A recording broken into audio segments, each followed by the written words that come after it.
कभी कभी ना सबसे बड़ा डर सिर्फ चंद लफ्जों में कैद होता है।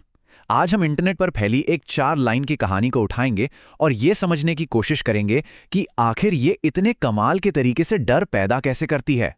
तो चलिए शुरू करते हैं इसकी पड़ताल। तो कहानी की शुरुआत होती है इन शब्दों से, welcome to my story of खोई डॉल। अब जरा स्पेलिंग पर गौर कीजिए। खूनी की जगह लिखा है खुई। ये जो छोटी सी गलती है ना, यही इसे फौरन एक पर्सनल टच देती है, एक थोड़ा अजीब बेचैन करने वाला एहसास। ऐसा लगता है जैसे कोई बनावट नहीं है, बस कोई अपनी सच्ची कहानी सुना रहा है। अच्छा, कहानी के अल्फाज में गोता लगाने से पहले 1 मिनट रुकते हैं, एक कदम पीछे हटते हैं। क्यों? क्योंकि इस कहानी का जो असली खौफ है ना, वो इसके टाइटल से ही शुरू हो जाता है।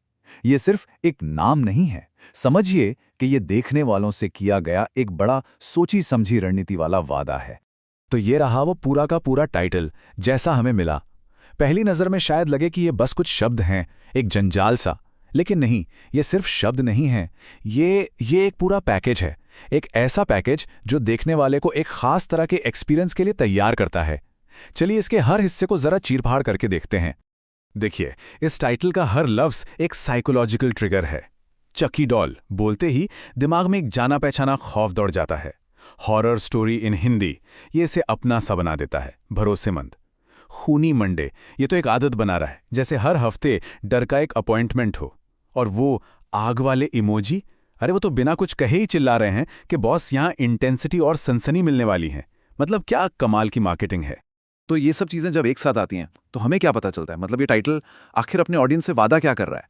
और सबसे जरूरी बात यह है कि ये सिर्फ एक लेबल नहीं है, नहीं, ये देखने वालों के साथ एक किस्म का समझौता है, एक पैक्ट है। ये वादा है एक ऐसे तजुर्बे का, एक ऐसे डर का जो बिल्कुल सीधा है, कच्चा है और जिसका असर फौरन होगा।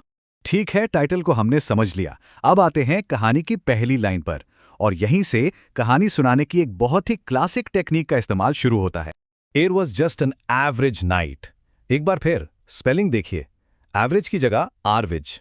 ये जो छोटी सी गलती है ना, ये कहानी को और ज्यादा असली बना देती है, ज्यादा ऑथेंटिक।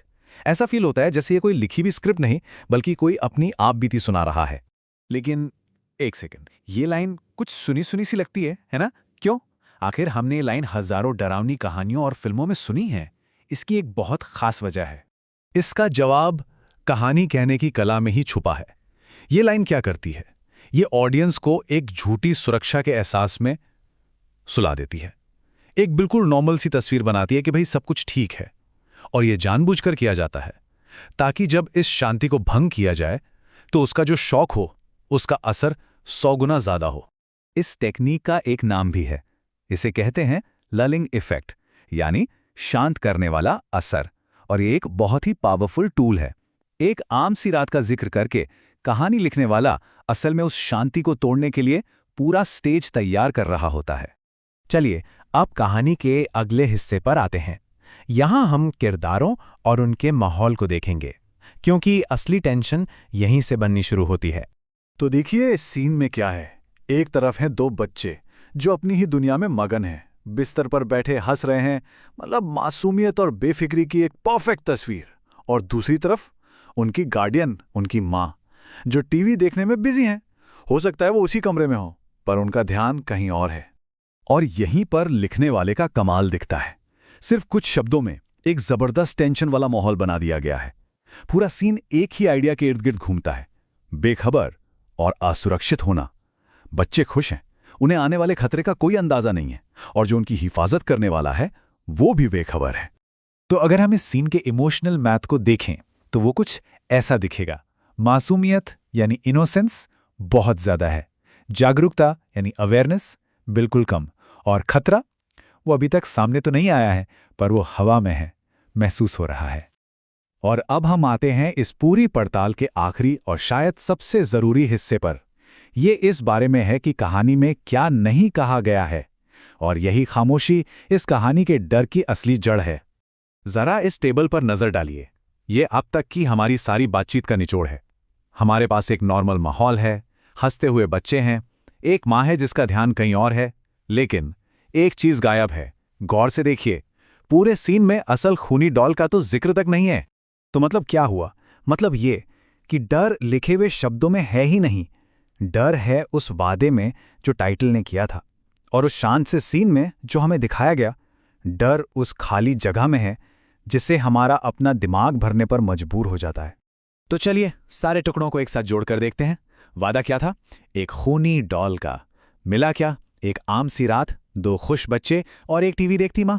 डॉल कहीं भी नहीं है, और यही इस कहानी का असली जीनियस है। ये कहानी इतनी असरदार पता है क्यों है? क्योंकि ये हमें कुछ दिखाती नहीं, ये हमें यानी ऑडियंस को मजबूर करती है कि हम खुद उस खूनी डॉल को उस कमरे में उन हंसते हुए बच्चों के पास रखें। डर लिखने वाला नहीं बना रहा, डर हम खुद बना रहे हैं। और आखिर में लिखने वाला हमें एक ऐसे सवाल के साथ छोड़ जाता है जो कहानी से भी ज्यादा डरावना है। सब कुछ नॉर्मल है, बच्चे हंस रहे हैं, पर हम जानते हैं कि डॉल वहीं कहीं है। तो सवाल ये उठता है कि जब ये हंसी रुकेगी तब क्या होगा?